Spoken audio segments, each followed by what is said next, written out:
कि किस प्रकार से आप भगवान जी को भोग लगाते समय नियमों का पालन करें। कई लोग ऐसे भी हैं जो भगवान को भोग लगाते हैं परंतु कुछ नियमों के बारे में नहीं जानते।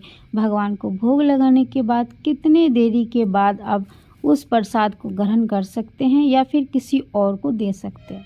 हिंदू धर्म में पूजा पाठ को लेकर बड़ा ही नियम बताए गए हैं और उसका पालन करना बड़ा ही ज़रूरी है। भगवान की पूजा करते समय उन्हें भोग चढ़ाने की परंपरा है और यह भोग केवल बाहर मंदिर में नहीं, घरों में भी लगाया जाता है।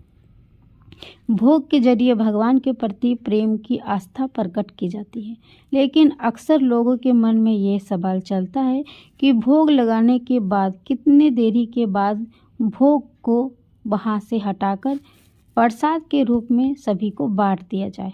तो आइए जानते हैं।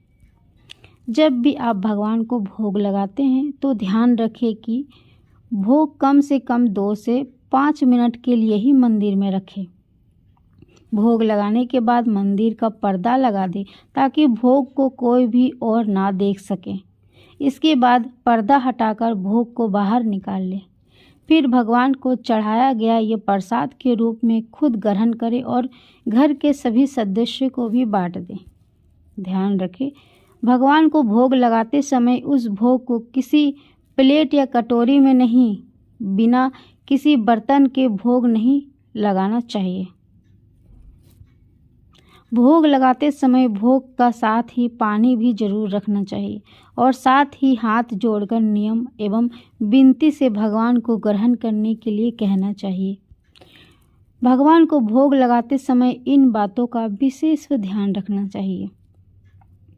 भोग में लहसुन प्याज गलती से भी ना आपके इधर उधर अथवा उस भोग में किसी तरह का लगे। भगवान को हमेशा ताज़ा भोग ही लगाना चाहिए, इसलिए ध्यान रखें गलती से भी बासी चीज़ों का प्रयोग ना करें। ऐसे करने से भगवान आशीर्वाद की जगह आप पर रुष्ट भी हो सकते हैं। तो ये थी कुछ जानकारी।